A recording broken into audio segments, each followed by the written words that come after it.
En la sede del Gobierno Regional del Cusco se realiza el Encuentro Nacional de Vicegobernadoras y Vicegobernadores con el propósito de fortalecer capacidades, la creación de políticas públicas que impulsen la igualdad de género y el empoderamiento femenino en la esfera política. Se están tocando diferentes temas, pero hay uno que nos llama mucho la atención y que les vamos a dar a conocer a continuación. Cada año, más de 56,000 niñas ven en peligro su proyecto de vida. ¿A causa de qué? A causa de los matrimonios infantiles y las uniones tempranas, que suelen darse sobre todo en zonas alejadas de las diferentes regiones de nuestro país. Hemos invitado a Hugo González, representante del Fondo de Población de Naciones Unidas en el Perú, para conversar al respecto. A él le damos la más cordial bienvenida. Señor González, ¿cómo está? Buenas tardes, bienvenido a RPP. Buenas tardes, señor González.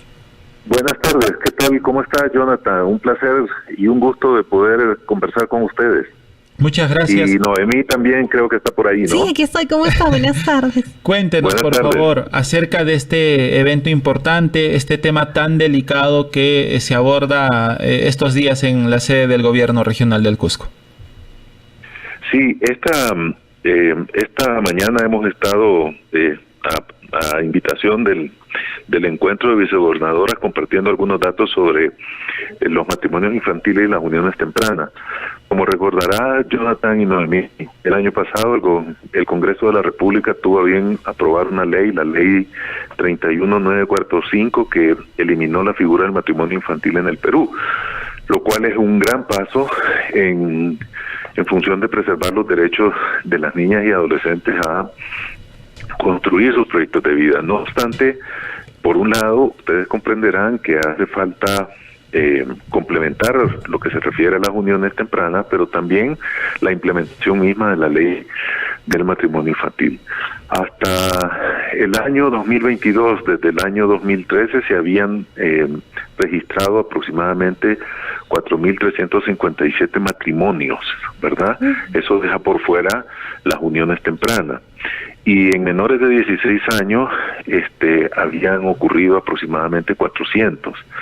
Todavía hay situaciones de uniones tempranas, pero más allá, también lo que ocurría es que muchas veces esta ley era utilizada cuando se suscitaban violencia sexual y encontraban en la ley una forma de evadir lo que establece el Código Penal cuando se suscitan relaciones sexuales con menores de edad, ¿no? Uh-huh. Entonces, fue un gran paso definitivamente, pero hace falta complementarlo en primer lugar con la implementación y por otro lado con lo que se refiere a las uniones tempranas. Lo más importante es tratar de apoyar los proyectos de vida de las niñas y adolescentes, ¿no? Lo que llama mucho la atención es que incluso congresistas en la República, habló directamente del congresista Balcázar en algún momento, creo que persiste incluso en esa posición de defender este tipo de uniones, las relaciones sexuales incluso en menores de edad. ¿Qué nos hace falta? ¿Y cómo puede truncar esta situación que para muchos puede ser algo normal a un menor de edad? El hecho de tener matrimonios a temprana edad, tener relaciones sexuales a temprana edad, ¿cómo los perjudica? Lo primero que ocurre cuando se suscitan estas situaciones, más allá de la situación en la cual ocurre muchas veces como una derivada de una situación de violencia sexual, es que se da una deserción escolar de las niñas y las adolescentes, abandonan su proyecto académico y con ello deviene una situación de profundización de la pobreza y de sumirse a círculos de violencia que no van en función de lo que ellas desean para sí mismas, ¿no? Por lo tanto, no solamente ocurre un perjuicio a nivel individual, más allá de lo que también el riesgo que deviene con el embarazo a temprana edad, que concomita con el matrimonio infantil o la unión temprana y que coloca en riesgo de enfermar o morir a una joven por un embarazo a temprana edad cuando su cuerpo no está totalmente desarrollado. Se ha estimado que el riesgo puede ser hasta 6 veces mayor que una mujer en edad adulta joven. Pero también la sociedad se perjudica, porque esta niña o adolescente que pudo seguir estudiando, alcanzar una profesión, se ve restada que como profesional puede entregar a la sociedad y la riqueza que también puede generar. Y desde la parte individual, ellas mismas, comparada con las adolescentes que logran culminar sus proyectos académicos, los ingresos que perciben son totalmente menores. Entonces hay, no solamente riesgo de enfermar o morir, sino también hay un perjuicio individual y también colectivo. Y de este total que manifiestan, señor González, respecto a que cada año más de 56,000 niñas ven en peligro su proyecto de vida a causa de estas uniones tempranas, los matrimonios infantiles, ¿cuentan ustedes con una cifra de lo que ocurre en Cusco, si la incidencia también es alta respecto a este tema en esta región? Bueno, en realidad entre las primeras 4 regiones que sobresalta está Cusco, está Piura, está Loreto y se me escapa una en este momento, pero sí, Cusco es parte de las 4 regiones que sobresalen en cuanto al número de situaciones relacionadas al tema, ¿no? Claro, y el compromiso de las autoridades, por ejemplo, ¿cómo trabajamos para cambiar esa realidad y permitir mayores oportunidades a las niñas y niños en el país, ¿no? Bueno, un primer paso, Noemí, es darse cuenta de la situación. A veces se puede suceder, no quiero decir que sea el caso, pero puede suceder de que se aprueben leyes que no necesariamente sean conocidas por todas y todos. Y entonces tener estos encuentros en los cuales, en primer lugar, se da a conocer las situaciones, se da a conocer lo que está sucediendo y por otro lado se proponen algunas acciones, es un paso inicial. Ahora, para poder complementar la ley no es, digamos, la única respuesta que debe de existir. Debe de existir, por ejemplo, mantener a las niñas y adolescentes en las escuelas y en los colegios, porque se ha visto que la educación no solamente les ayuda a fortalecer ese proyecto de vida, sino también tiene un factor protector para estas situaciones y les habilita además con competencias, con información, donde ellas se pueden ver protegidas de situaciones similares, ¿no? Como por ejemplo el embarazo a temprana edad. Y por el otro lado, pues obviamente la posibilidad de hacer que los servicios de salud sean asequibles para todas las personas, incluyendo aquellas personas que hablan, por ejemplo, que son quechoparlantes, ¿no? Quechoparlantes, que puedan ser atendidas en su propia lengua.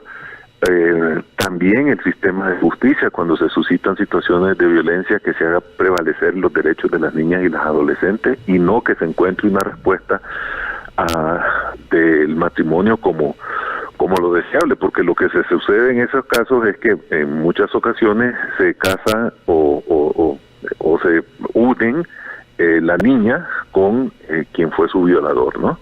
Y por lo tanto, más bien se perjudica aún más el futuro de las niñas y las adolescentes. Entonces, la acción concertada, ustedes como medios de comunicación jugaron un papel fundamental en por ejemplo, cuando se estaba discutiendo la ley, ante manifestaciones como la que usted, Noemí, decía, de algunos congresistas, para hacer prevalecer precisamente el bien superior de la niña en estos casos y que pues las leyes estén acordes a ese bien superior y a los derechos de las niñas y adolescentes, ¿no? Ahora, ya para cerrar, por favor, y agradeciendo el tiempo que nos ha brindado, en este encuentro, en esta invitación en la que ustedes han participado, ¿cuál ha sido, digamos, la posición de los vicegobernadores, las vicegobernadoras frente a esta situación que es realmente delicada, ¿no? Han propuesto muchas ideas, hay compromisos de repente a asumir respecto a este tema.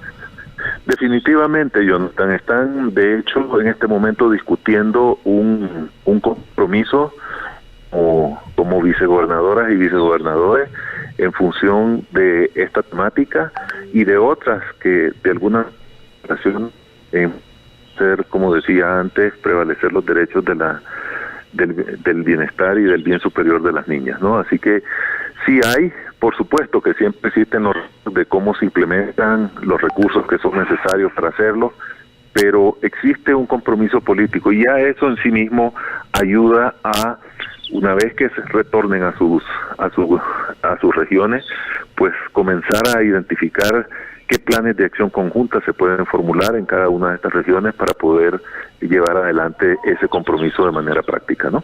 Perfecto, entonces todos debemos contribuir. La verdad es que esta no es una realidad ajena, ocurre en el mismo Cusco cuando muchos de pronto piensan que no hay casos de este tipo, entonces todos debemos trabajar. Esa última recomendación como ciudadanos, como cusqueños, como peruanos, ¿cómo podemos cambiar esta realidad?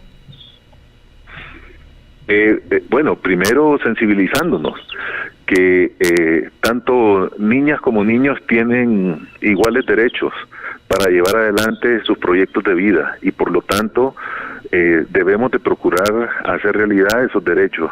Sí, así como el niño puede ser un doctor, la niña puede ser doctora, así como el niño puede ser maestro, la niña puede ser maestra, así como el niño puede ser piloto, la niña puede ser una piloto también. Entonces es darles o fomentar una sociedad donde hombres y mujeres tengamos igualdad de condiciones y de oportunidades para llevar adelante nuestros proyectos de vida. Por supuesto, tiene que ser así.